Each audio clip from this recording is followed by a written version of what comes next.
Grāmata Havota Levavot, autors Rabeinu Bahja. Un šoreiz apskatīsim tādu visaugstā gudrības izpausmi, kā visaugstā gudrības izpausme cilvēka apziņā. Nu, mums jau te bija, dažādas, kā saka, iepriekšējās stundās, visaugstā gudrība dažādos dvēseles spēkos, visaugstā gudrība cilvēka orgānu uzbūve, visaugstā gudrība bērnu attīstības apstākļos, visaugstā gudrība cilvēka darbībā, nu, un visaugstā gudrība sakarā ar cilvēku parādīšanos pasaulē un tā tālāk. Te bija dažādi temati, bet šoreiz mums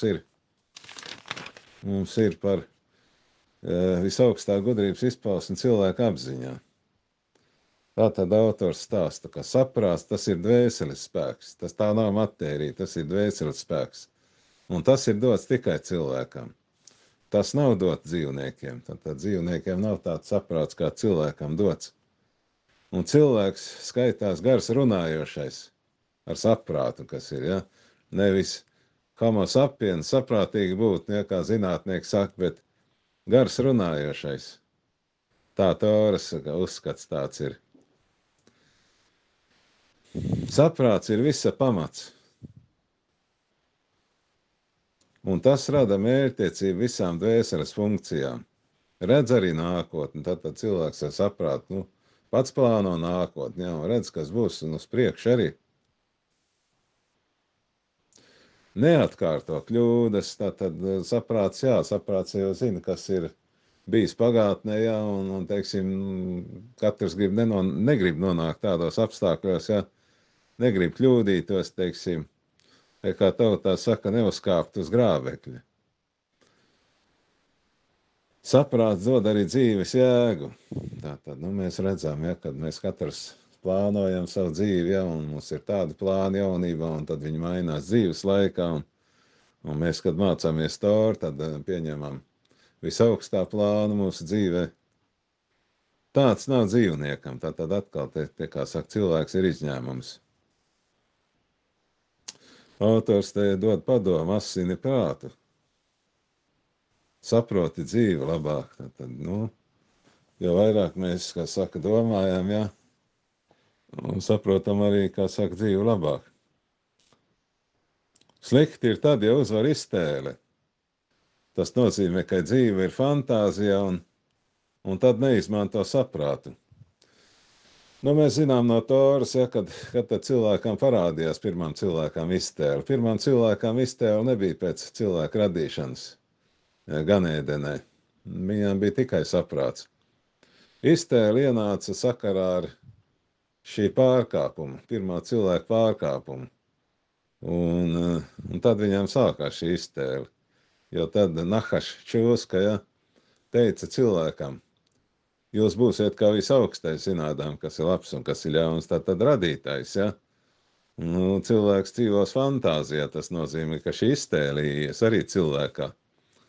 Un šī fantāzija dažreiz traucē reālo dzīvi, jo tas ir tāds negatīvs process. Jo cilvēki, kas dzīvo fantāzijā, var izdarīt dažādas sliktas lietas, un var arī, kā saka, neko neizdarīt, var dzīvot slinkumā un fantazēt, arī tā mēs būt, Tā tad te ir pa iztēli nedaudz. Saprāts vada ķermeni, locekļus. Viss mēs, ko darām, domājam, to mēs arī darām, teiksim. Mēs ejam uz darbu, strādājam, mēs braucam ar dažādām mašīnām, tehnikām, Mēs visu, ko citi darām, un tas saprāts vada visu. Saprāts bez miesas neko nevar. Teiksim, iet, ņemt, dot un citas darbības, Un tā ir visaugstā svētība, ka saprāts ir savienots ar mūsu miesu, ar mūsu ķermeni. Tātad, ko mēs te zinām, ja mums būtu tikai kāds, kas saka, saprāts vien, un mēs neko nevarētu realizēt, ne kustēties, ne darīt, ne runāt, tas būtu diezgan, kā saka, sots liels, var teikt, ka cilvēks nevar rīkoties. Būt tā kā gultas invalīds, un tas galīgi nebūtu patīkami. Un tātad tas, ka saprāts savienots ar ķermeni, kas kaut var rīkoties, Tā ir visaugstā svētība. Un te no autors uzsver, ka saprāts iedalās. Ir bērna un ir pieaugušā saprāts. Bērna saprāts ir neattīstīts, tā saucamās mazās smadzenes, kā te Toras komentētāji saka. Un uztver pasauli, kāda tā ir, bet pieaugušā saprāts redz nākotni un ir abstraktā domāšana. Un pieaugušais saprot sevi kā pasaules daļu un redz pasauli kopumā. Un var arī izprast visaugstā ceļus. Un bērna saprāts neredz visaugstā ceļus. Tātad pieaugušās smadzenes skaitās tā saucamās lielās smadzenes. Un katrās lielās smadzenēs ir potenciāls no visaugstā. Tātad arī šis potenciāls dod iespēju cilvēkam realizēt sevi dzīvē, dod iespēju arī Toru mācīties šo instrukciju, izzināt visaugstā ceļus, uzzināt par visaugstā arī. Tātad saprāts ir lielās smadzenes, lai attīstītu pasauli un valdītu par to. Un pakļautu un izmantot savu ķermeni un visu pasauli. Tātad cilvēkam jāpārvalda pasauli. Tāpēc arī cilvēks radīts pēdējais ir. Tā mēs redzām, šajā radīšanas procesā, Bereišit grāmatā, pirmajā Toras grāmatā, kur bija radīšana, kad cilvēks radīts pēdējais un pēc tam šabats bija. Un viss tika dots priekš cilvēka. Galvenais te autors uzsver ir izzināt visaugstā gudrību, dzīves jēgu un kā sasniegt mērķi.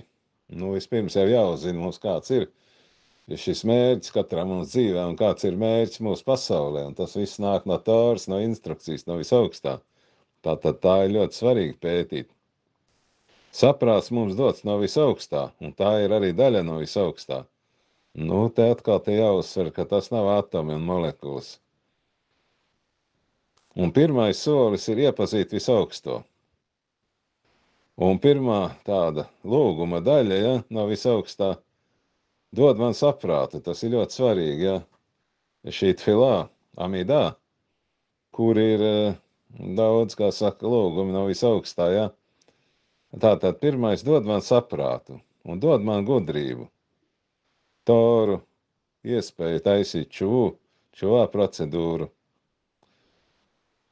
Un te uzskaitīts par visaugsto, kas mums jāpēta no visaugstā sastāva, kā saka, Jo visaugstais gudrs mūžīgs, vienots, pilnība, vienkārši, visa iemesls, pirmiemesls, visspēcīgs, ir ārpus laika un telpas, žēlsirdīgs un nav materiāls, un vēl daudz citas lietas, kas jāpēt cilvēkam, kas mācās Toru.